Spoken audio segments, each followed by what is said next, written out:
Chapter 19 of the Haunted Hotel. Avoiding the crowd under the colonnades, Francis walked slowly up and down the noble open space of the square, bathed in the light of the rising moon. Without being aware of it himself, he was a thorough materialist. The strange effect produced on him by the room, following on the other strange effects produced on the other relatives of his dead brother, exercised no perplexing influence over the mind of this sensible man. Perhaps, he reflected, my temperament is more imaginative than I supposed it to be, and this is a trick played on me by my own fancy. Or perhaps my friend is right, something is physically amiss with me. I don't feel ill, certainly, but that is no safe criterion sometimes. I am not going to sleep in that abominable room tonight. I can well wait till tomorrow to decide whether I shall speak to a doctor or not. In the meantime, the hotel doesn't seem likely to supply me with the subject of a piece. A terrible smell from an invisible ghost is a perfectly new idea, but it has one drawback. If I realize it on the stage, I shall drive the audience out of the theatre. As his strong common sense arrived at this facetious conclusion, he became aware of a lady, dressed entirely in black, who was observing him with marked attention. "Am I right in supposing you to be Mr. Francis Westwick?" the lady asked, at the moment when he looked at her. "That is my name, madame. May I inquire to whom I have the honor of speaking?" "We have only met once," she answered, a little evasively, "when your late brother introduced me to the members of his family. I wonder if you have quite forgotten my big black eyes and my hideous complexion." She lifted her veil as she spoke, and turned so that the moonlight rested on her face. Francis recognized at a glance the woman of all others whom he most cordially disliked, the widow of his dead brother, the first Lord Montbarry. He frowned as he looked at her. His experience on the stage, gathered at innumerable rehearsals with actresses who had sorely tried his temper, had accustomed him to speak roughly to women who were distasteful to him. "I remember you," he said. "I thought you were in America." She took no notice of his ungracious tone and manner. She simply stopped him when he lifted his hat and turned to leave her. "Let me walk with you for a few minutes," she quietly replied. "I have something to say to you." He showed her his cigar. "I am smoking," he said. "I don't mind smoking." After that there was nothing to be done, short of downright brutality, but to yield. He did it with the worst possible grace. "Well," he resumed, "what do you want of me?" "You shall hear directly, Mr. Westwick. Let me first tell you what my position is. I am alone in the world. To the loss of my husband has now been added another bereavement, the loss of my companion in America, my brother, Baron Rivar." The reputation of the Baron, and the doubt which scandal had thrown on his assumed relationship to the Countess, were well known to Francis. "Shot in a gambling saloon?" he asked brutally. "The question is a perfectly natural one on your part," she said, with the impenetrably ironical manner which she could assume on certain occasions. "As a native of horse-racing England, you belong to a nation of gamblers.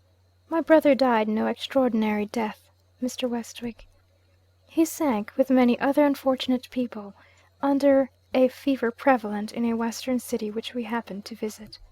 The calamity of his loss made the United States unendurable to me. I left by the first steamer that sailed from New York, a French vessel, which brought me to Havre. I continued my lonely journey to the south of France, and then I went on to Venice." "What does all this matter to me?" Francis thought to himself. She paused, evidently expecting him to say something. "So you have come to Venice," he said carelessly. "Why?" "Because I couldn't help it," she answered. Francis looked at her with cynical curiosity. "That sounds odd," he remarked. "Why couldn't you help it?" "Women are accustomed to act on impulse," she explained. "Suppose we say that an impulse has directed my journey. And yet this is the last place in the world that I wish to find myself in. Associations that I detest are connected with it in my mind. If I had a will of my own, I would never see it again. I hate Venice. As you see, however, I am here. When did you meet with such an unreasonable woman before? Never, I am sure." She stopped, eyed him for a moment, and suddenly altered her tone. "When is Miss Agnes Lockwood expected to be in Venice?" she asked. It was not easy to throw Francis off his balance, but that extraordinary question did it. "How the devil did you know that Miss Lockwood was coming to Venice?" he exclaimed. She laughed a bitter mocking laugh. "Say I guessed it." Something in her tone, or perhaps something in the audacious defiance of her eyes, as they rested on him, roused the quick temper that was in Francis Warwick. "Lady Montbarry," he began. "Stop there," she interposed. "Your brother Stephen's wife calls herself Lady Montbarry now. I share my title with no woman. Call me by my name before I committed the fatal mistake of marrying your brother. Address me, if you please, as Countess Narona." "Countess Narona," Francis resumed, "if your object in claiming my acquaintance is to mystify me, you have come to the wrong man.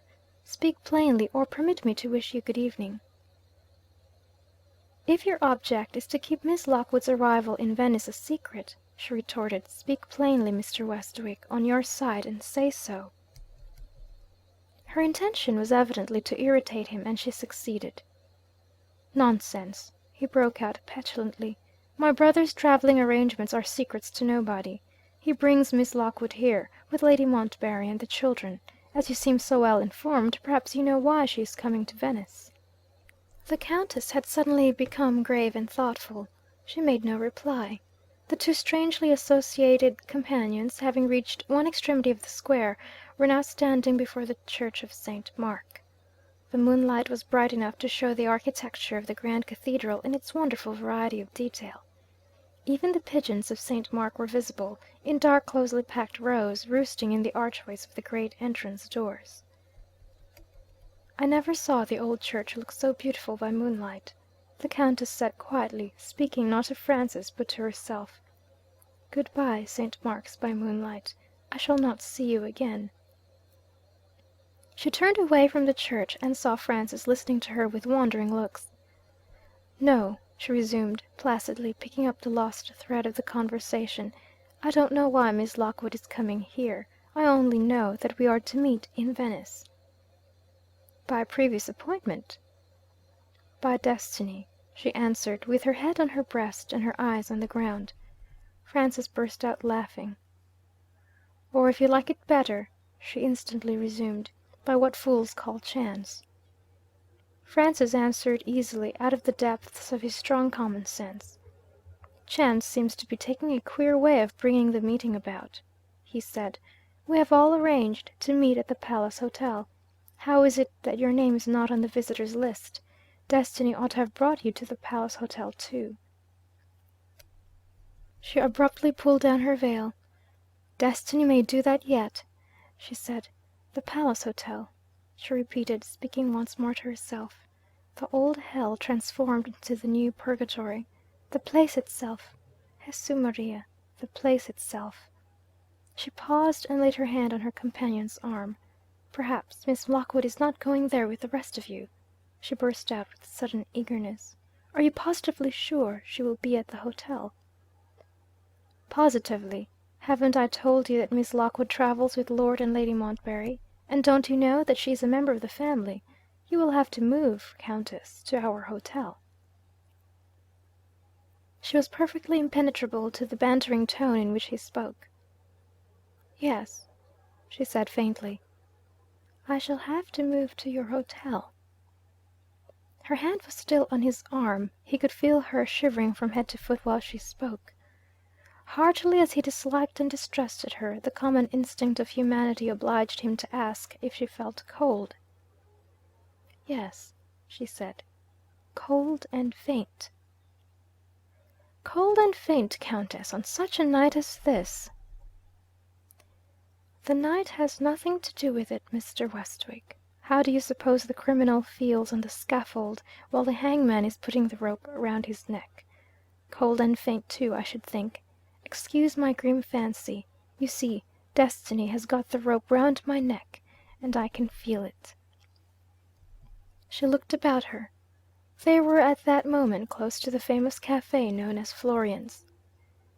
"Take me in there," she said. "I must have something to revive me. You had better not hesitate. You are interested in reviving me. I have not said what I wanted to say to you yet. It's business, and it's connected with your theatre." Wondering inwardly what she could possibly want with his theatre, Francis reluctantly yielded to the necessities of the situation, and took her into the cafe. He found a quiet corner in which they could take their places without attracting notice. "What will you have?" he inquired resignedly. She gave her own orders to the waiter without troubling him to speak for her. "Maraschino, and a pot of tea." The waiter stared. Francis stared. The tea was a novelty in connection with maraschino to both of them. Careless whether she surprised them or not, she instructed the waiter, when her directions had been complied with, to pour a large wine glassful of the liquor into a tumbler, and to fill it up from the teapot. "I can't do it for myself," she remarked. "My hand trembles so." She drank the strange mixture eagerly, hot as it was. "Maraschino punch, will you taste some of it?" she said. "I inherit the discovery of this drink. When your English Queen Caroline was on the Continent, my mother was attached to her court. That much injured royal person invented, in her happier hours, maraschino punch. Fondly attached to her gracious mistress, my mother shared her taste. And I in my turn learnt from my mother. Now, Mr. Westwick, suppose I tell you what my business is. You are manager of a theatre. Do you want a new play?" "I always want a new play, provided it's a good one." "And you pay if it's a good one?" "I pay liberally, in my own interests." "If I write the play, will you read it?" Francis hesitated. "What has put writing a play into your head?" he asked. "Mere accident," she answered. "I had once occasion to tell my late brother of a visit which I paid to Miss Lockwood when I was last in England.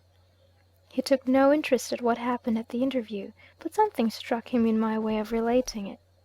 He said, 'You describe what passed between you and the lady with the point and contrast of a good stage dialogue. You have the dramatic instinct. Try if you can write a play. You might make money.'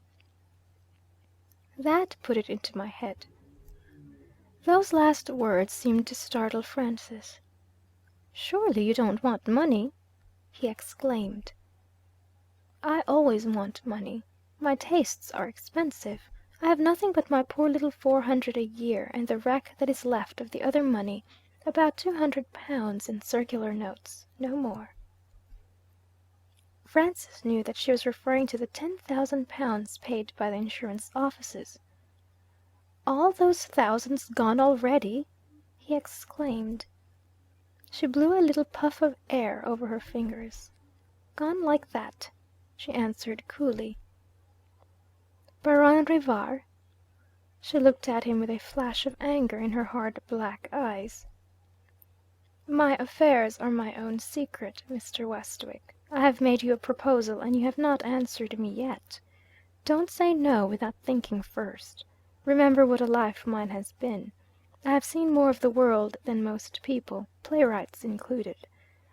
I have had strange adventures. I have heard remarkable stories. I have observed. I have remembered.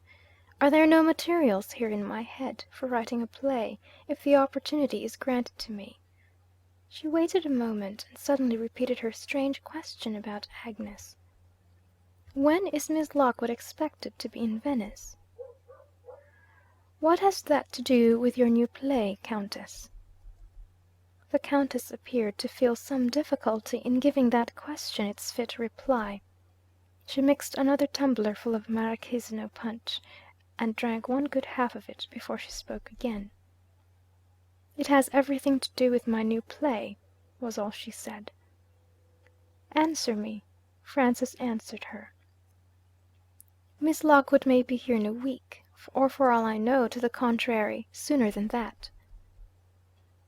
"Very well. If I am a living woman and a free woman in a week's time, or if I am in possession of my senses in a week's time, don't interrupt me, I know what I am talking about. I shall have a sketch or outline of my play ready, as a specimen of what I can do. Once again, will you read it?" "I will certainly read it. But, Countess, I don't understand."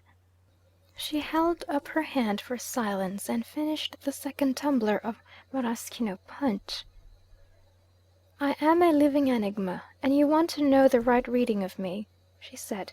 "Here is the reading, as your English phrase goes, in a nutshell. There is a foolish idea in the minds of many persons that the natives of the warm climates are imaginative people. There never was a greater mistake. You will find no such unimaginative people anywhere as you find in Italy, Spain, Greece, and the other southern countries. To anything fanciful, to anything spiritual, their minds are deaf and blind by nature. Now and then, in the course of centuries, a great genius springs up among them, and he is the exception which proves the rule. Now see, though I am no genius, I am in my little way, as I suppose, an exception too. To my sorrow, I have some of that imagination which is so common among the English and the Germans, so rare among the Italians, the Spaniards, and the rest of them. And what is the result? I think it has become a disease in me. I am filled with presentiments which make this wicked life of mine one long terror to me. It doesn't matter just now what they are. Enough that they absolutely govern me. They drive me over land and sea at their own horrible will. They are in me and torturing me at this moment. Why don't I resist them? Ha! But I do resist them. I am trying, with the help of the good punch, to resist them now. At intervals I cultivate the difficult virtue of common sense. Sometimes sound sense makes a hopeful woman of me. At one time I had the hope that what seemed reality to me was only mad delusion. After all, I even asked the question of an English doctor. At other times, other sensible doubts of myself beset me. Never mind dwelling on them now, it always ends in the old terrors and superstitions taking possession of me again. In a week's time I shall know whether destiny does indeed decide my future for me, or whether I decide it for myself. In the last case, my resolution is to absorb this self-tormenting fancy of mine in the occupation that I have told you of already. Do you understand me a little better now? And our business being settled, dear Mr. Westwick, shall we go out of this hot room into the nice cool air again?"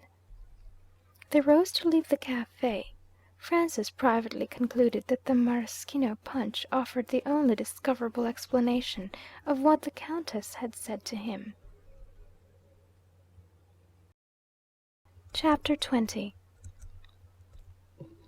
"Shall I see you again?" she asked, as she held out her hand to take leave. "It is quite understood between us, I suppose, about the play." Francis recalled his extraordinary experience of that evening in the renumbered room. "My stay in Venice is uncertain," he replied. "If you have anything more to say about this dramatic venture of yours, it may be as well to say it now. Have you decided on a subject already? I know the public taste in England better than you do. I might save you some waste of time and trouble if you have not chosen your subject wisely." "I don't care what subject I write about, so long as I write," she answered carelessly. "If you have got a subject in your head, give it to me. I answer for the characters and the dialogue." "You answer for the characters and the dialogue?" Francis repeated. "That's a bold way of speaking for a beginner. I wonder if I should take your sublime confidence in yourself if I suggested the most ticklish subject to handle which is known to the stage. What do you say, Countess, to entering the lists with Shakespeare, and trying a drama with a ghost in it? A true story, mind, founded on events in this very city in which you and I are interested." She caught him by the arm, and drew him away from the crowded colonnade into the solitary middle space of the square. "Now tell me," she said eagerly, "here, where nobody is near us, how am I interested in it? How? How?" Still holding his arm, she shook him in her impatience to hear the coming disclosure. For a moment he hesitated. This far, amused by her ignorant belief in herself, he had merely spoken in jest. Now, for the first time, impressed by her irresistible earnestness, he began to consider what he was about from a more serious point of view. With her knowledge of all that had passed in the old palace before its transformation into an hotel, it was surely possible that she might suggest some explanation of what had happened to his brother and sister and himself. Or, failing to do this, she might accidentally reveal some event in her own experience which, acting as a hint to a competent dramatist, might prove to be the making of a play. The prosperity of his theatre was his one serious object in life. "I may be on the trace of another Corsican Brothers," he thought. "A new piece of that sort would be £10,000 in my pocket at least." With these motives, worthy of the single-hearted devotion to dramatic business which made Francis a successful manager, he related without further hesitation what his own experience had been, and what the experience of his relatives had been in the haunted hotel. He even described the outbreak of superstitious terror which had escaped Mrs. Norbury's ignorant maid. "Sad stuff, if you look at it reasonably," he remarked, "but there is something dramatic in the notion of the ghostly influence making itself felt by the relations in succession, as they one after another enter the fatal room, until the one chosen relative comes who will see the unearthly creature and know the terrible truth. Material for a play, Countess, first-rate material for a play." There he paused. She neither moved nor spoke. He stooped and looked closer at her. What impression had he produced? It was an impression which his utmost ingenuity had failed to anticipate. She stood by his side just as she had stood before Agnes when her question about Ferrari was plainly answered at last, like a woman turned to stone. Her eyes were vacant and rigid.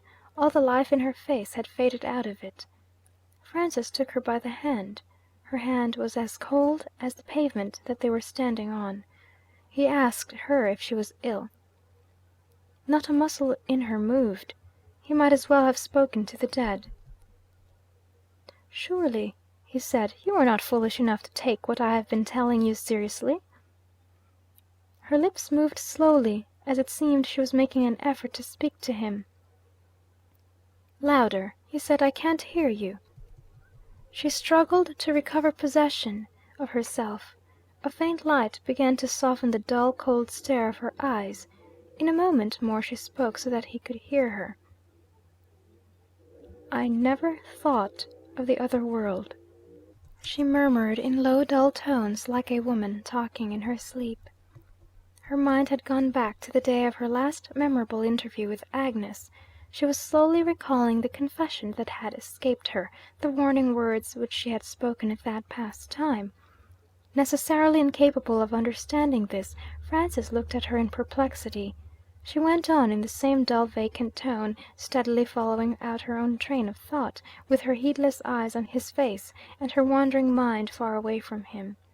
"I said some trifling event would bring us together the next time. I was wrong. No trifling event will bring us together.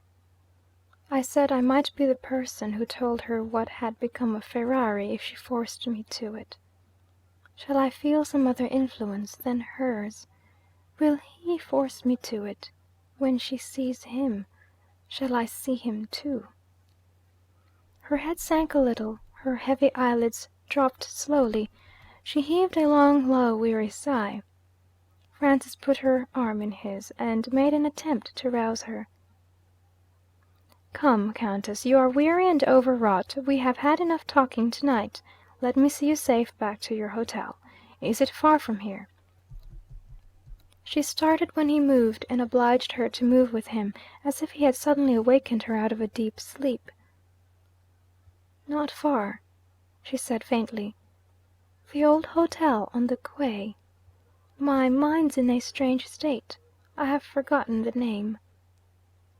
"Danieli's?" "Yes." He led her on slowly. She accompanied him in silence as far as the end of the piazzetta.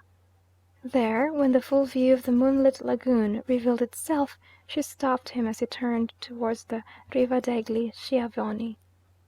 "I have something to ask you," I want to wait and think." She recovered her lost idea after a long pause. "Are you going to sleep in the room tonight?" she asked. He told her that another traveller was in possession of the room that night. "But the manager has reserved it for me tomorrow," he added, "if I wish to have it." "No," she said. "You must give it up." "To whom?" "To me." He started. "After what I have told you, do you really wish to sleep in that room tomorrow night?" "I must sleep in it." "Are you not afraid?" "I'm horribly afraid." "So I should have thought, after what I have observed in you tonight. Why should you take the room? You are not obliged to occupy it unless you like."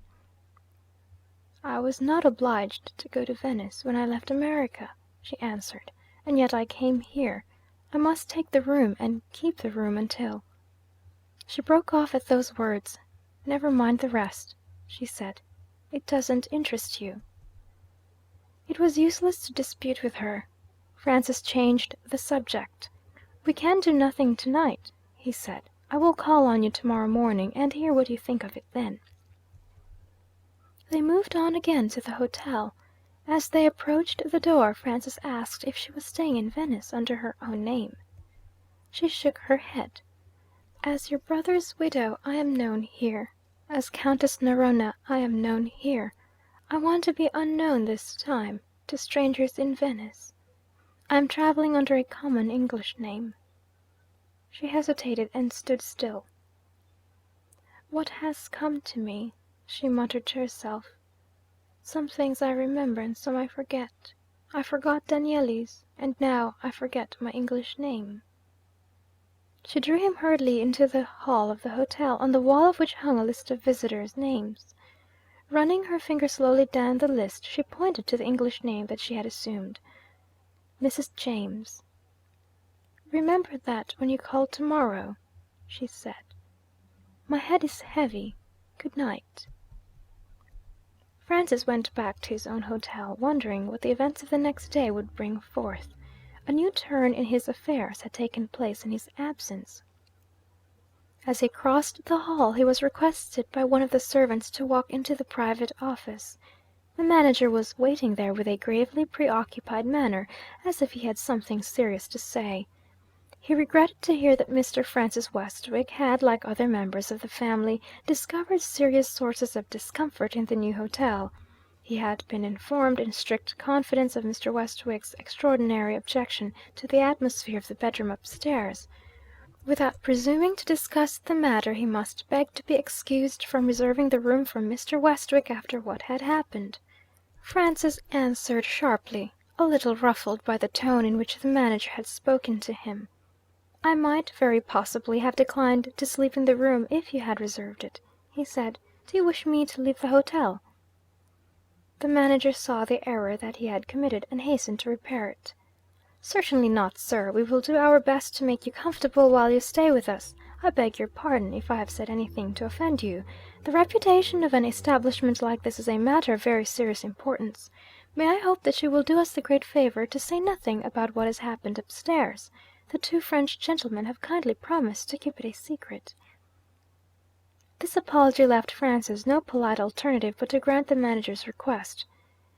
"There is an end to the Countess's wild scheme," he thought to himself as he retired for the night. "So much the better for the Countess."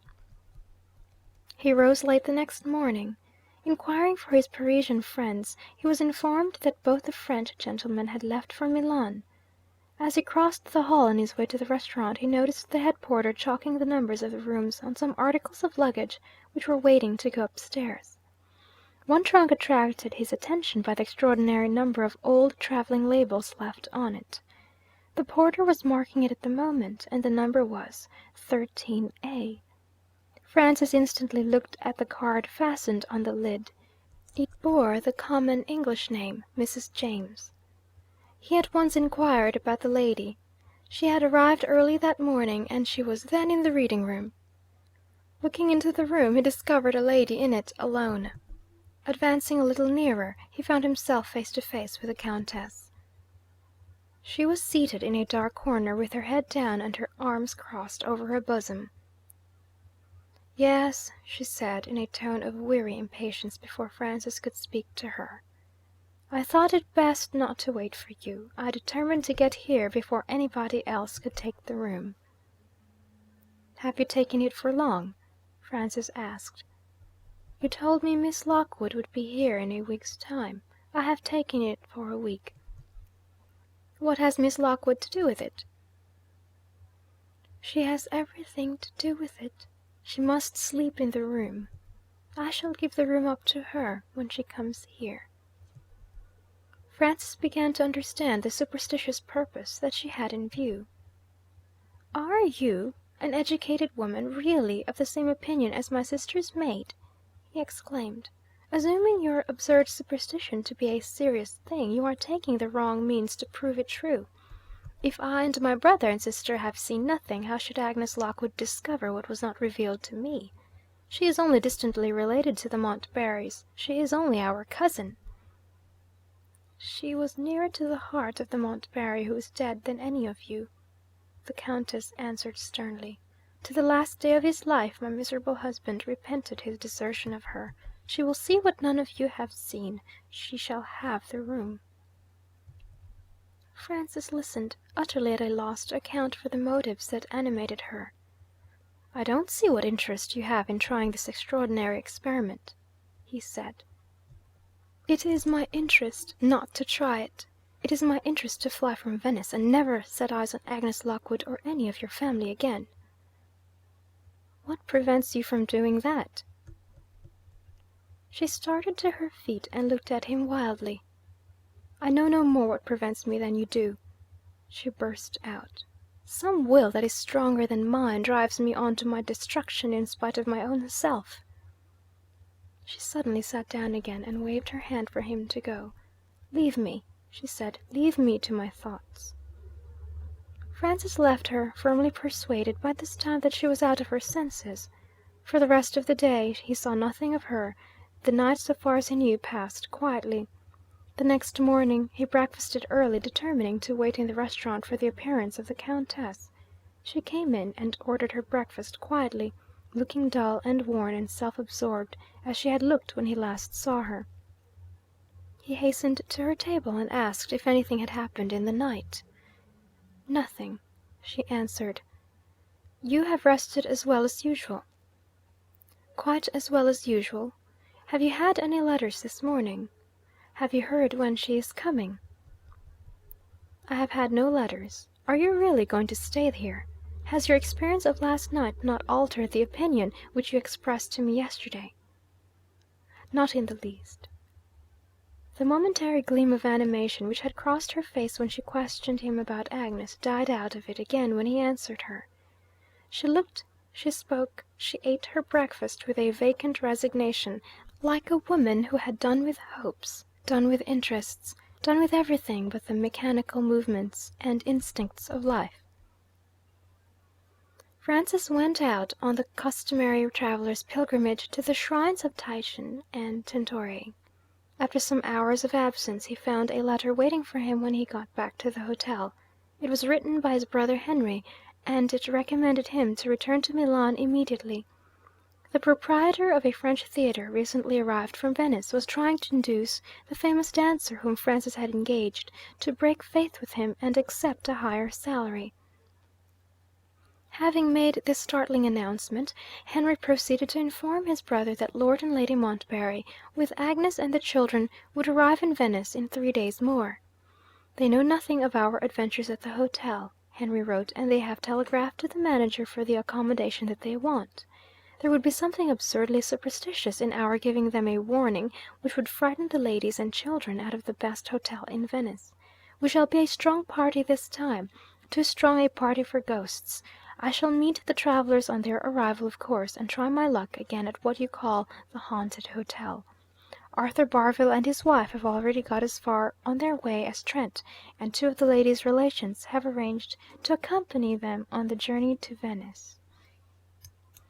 Naturally indignant at the conduct of his Parisian colleague, Francis made his preparations for returning to Milan by the train of that day. On his way out he asked the manager if his brother's telegram had been received. The telegram had arrived, and, to the surprise of Francis, the rooms were already reserved. "I thought you would refuse to let any more of the family into the house," he said satirically. The manager answered, with the due dash of respect, in the same tone, "Number 13A is safe, sir, in the occupation of a stranger. I am the servant of the company, and I dare not turn money out of the hotel." Hearing this, Francis said good bye, and said nothing more. He was ashamed to acknowledge it to himself, but he felt an irresistible curiosity to know what would happen when Agnes arrived at the hotel. Besides, Mrs. James had reposed a confidence in him. He got into his gondola, respecting the confidence of Mrs. James. Towards evening on the third day, Lord Montbarry and his travelling companions arrived punctual to their appointment. Mrs. James, sitting at the window of her room watching for them, saw the new lord land from the gondola first. He handed his wife to the steps. The three children were next committed to his care. Last of all, Agnes appeared in the little black doorway of the gondola cabin, and, taking Lord Montbarry's hand, passed in her turn to the steps. She wore no veil. As she ascended to the door of the hotel, the Countess, eyeing her through an opera glass, noticed that she had paused to look at the outside of the building, and that her face was very pale. Chapter 20